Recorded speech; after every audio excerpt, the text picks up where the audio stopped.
Hi, welcome to the Market Alert for Monday the 12th of September 2016. So we're looking at Friday's trading session here, and what a turn up for the books, as I've been saying for the last few weeks.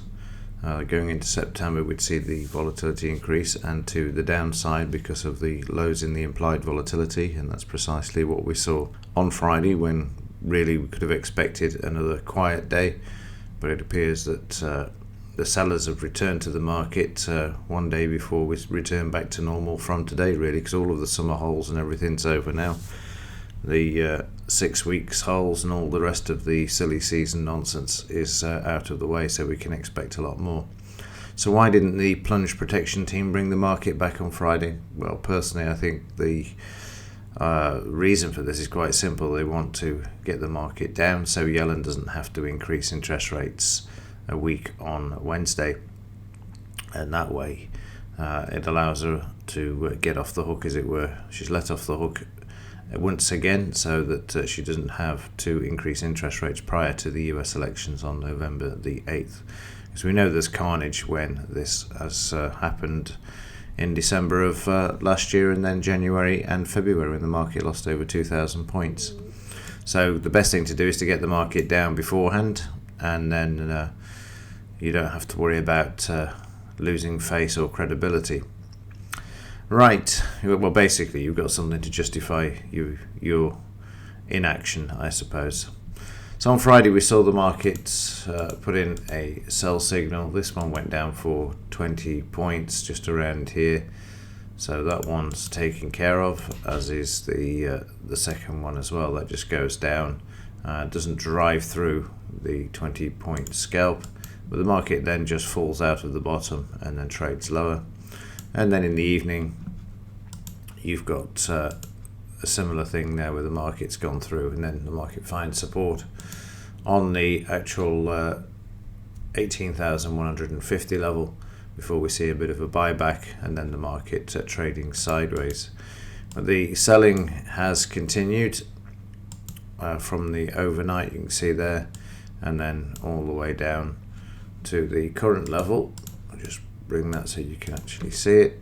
We've got 17,899. So we've actually shifted a few hundred points since Friday, and certainly on the overnight. There you can see we've got this is actually the 17,900. So we've gone through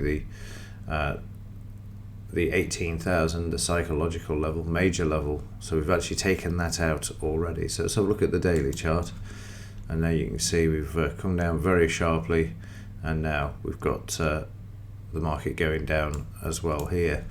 So the best thing to do is to have a look for some areas of where the market may find support, and the best way to do that is to click on the lows of the bars to the left. I'll just put the check mark back in there, save me dragging it across, and you can see from doing this that it's quite easy just to mark up where the market could actually go down to. Let me just get rid of that, and then just drag across so we can see where we are. And I'm just going to make this just a bit smaller as well, so we can get a bigger picture of where things could go if we break the 17,000 area, which is over here.